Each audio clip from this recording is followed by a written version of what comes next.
New York City, the most powerful city on Earth. 8 million people. The world's financial capital. Skyscrapers that touch the clouds. People said nothing could stop New York. October 29, 2012 proved them wrong. Hurricane Sandy was born in the Caribbean on October 22, 2012. It moved north, growing, strengthening, pulling energy from the warm Atlantic Ocean. By the time it reached the waters off the east coast of the United States, meteorologists were staring at their screens in disbelief. Sandy had merged with a cold winter storm moving in from the west. The two systems fused together into something that had no real category, no neat classification. On any hurricane scale, scientists called it a hybrid storm, a superstorm.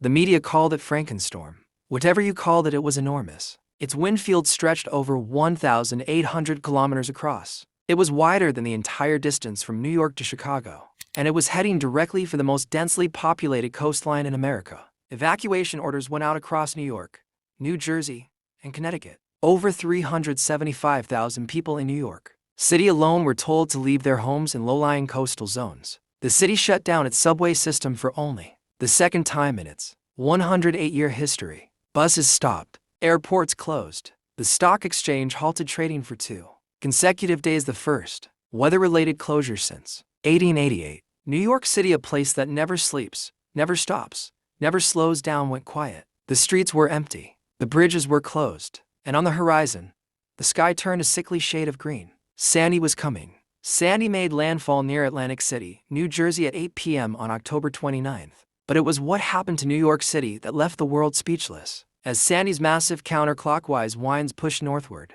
they acted like a giant hand scooping up the Atlantic Ocean and driving it directly into New York Harbor. The result was a storm surge, a wall of seawater pushed inland by wind that reached over 4 meters in some areas of lower Manhattan, 4 meters of ocean water pouring into the streets of New York City. The financial district flooded. Water poured down the stairs of subway stations, filling tunnels that had taken decades to build. The Brooklyn Battery Tunnel, one of the longest underwater vehicular tunnels in the world, filled completely with seawater. Consolidated Edison's electrical substation on 14th Street exploded in a flash of blue light that turned the Manhattan sky electric. The explosion knocked out power to over 800,000 customers in New York City alone. In an instant, lower Manhattan went dark. Wall Street, the World Trade Center site, Greenwich Village, Chelsea, dark. In the Queens neighborhood of Breezy Point, something almost impossible happened. As floodwaters rose through the streets, a fire broke out. With roads flooded and fire trucks unable to reach the neighborhood, the fire spread unchecked through block after block of tightly packed homes. Flood and fire simultaneously. By the time the water receded enough for firefighters to reach Breezy Point, over 130 homes had burned to the ground while surrounded by floodwater. It was an image that defined the madness of Sandy, a neighborhood underwater and on fire at the same time. Across the water in New Jersey, entire barrier island communities were devastated.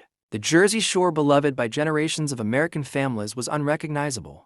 Communities that had stood for over a century were simply gone, washed away overnight. When Sandy finally moved inland and weakened on October 30th, the damage it left behind was almost incomprehensible. Across the United States and Caribbean, Sandy killed 233 people. In New York and New Jersey alone, it caused over $65 billion in damage, making it the second costliest hurricane in American history at that time, behind only Hurricane Katrina. Over 650,000 homes were damaged or destroyed. 8 million people lost power. Some neighborhoods in New York and New Jersey went without electricity for weeks. The New York City subway system, the heartbeat of the city, took over a week to partially restore and months to fully repair. Salt water had corroded electrical systems and signal infrastructure that had taken generations to build. But New York being New York, the city did not stay down for long. Volunteers flooded into affected neighborhoods carrying food, water, blankets, and generators. The National Guard deployed across Staten Island and the